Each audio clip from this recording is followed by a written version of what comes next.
Bien commencé amène à bien terminer. Ce proverbe datant du 18e siècle n'est pas à négliger, surtout en couture. Les surjeteuses n'offrent pas de point d'arrêt comme les machines à coudre parce qu'à l'assemblage d'un projet, une autre pièce est soit cousue ou un ourlet est formé pour fermer. Cependant, dans le cas où un point serait apparent ou lors d'une finition, sachez que vous pouvez emprisonner votre chaînette. La première méthode est d'utiliser une aiguille à bout arrondi avec un grand chat. Enfilez les fils de la chaînette dans le chat et rentrez l'aiguille manuellement sous les boucles du surjet. Si vous n'avez pas d'aiguille à bout rond, vous pouvez passer votre aiguille par la tête comme ceci pour éviter que la pointe accroche, ou bien dans le cas où la chaînette aurait été coupée trop courte. Il existe une colle appelée en anglais Fray Check de la marque Dritz.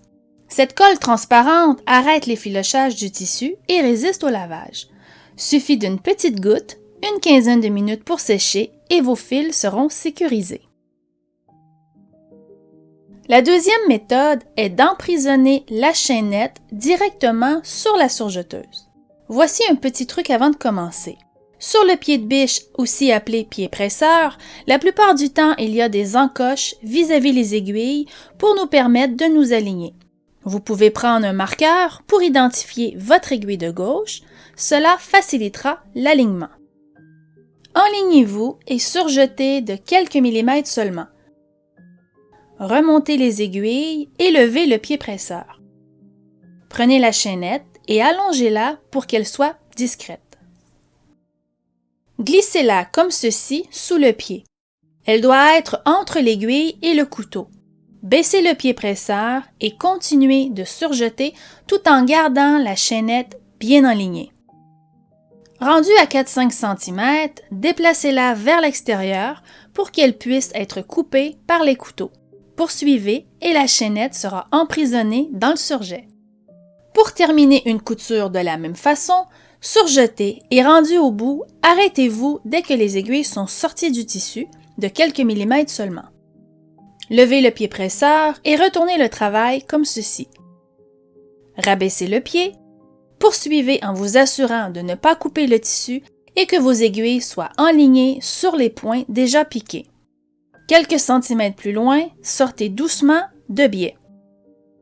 Coupez vos fils et utilisez la colle si besoin. Si vous souhaitez reprendre un surjet, voici les étapes. Levez le pied presseur, déposez votre tissu en biais et allez-y tranquillement. Enlignez vos aiguilles vis-à-vis les piqûres et sortez de la même façon. Ce qui porte à confusion, ce sont les mesures gravées ou écrites sur la portière avant de votre machine. Sur certains modèles, cette graduation représente la partie qui sera coupée. Si je déplace mon couteau, la mesure suit. C'est ce qu'on coupe et enlève. Ce n'est pas une graduation comme sur une plaque de machine à coudre qui nous guide pour la marge de couture. Certaines surjeteuses auront un guide amovible en métal pour suivre les bords non finis. Malheureusement, on ne peut pas rajouter un guide si le modèle n'a pas été conçu pour ça. Alors voici un truc pour dépanner. Prenez un ruban adhésif électrique. Il colle bien, n'est pas dispendieux et ne laisse aucun résidu sur le plastique. Vous pouvez même le réutiliser plusieurs fois. À l'aide de mon couturomètre, je vais prendre comme exemple une marge de couture de 1,5 cm qui est 5/8 de pouce.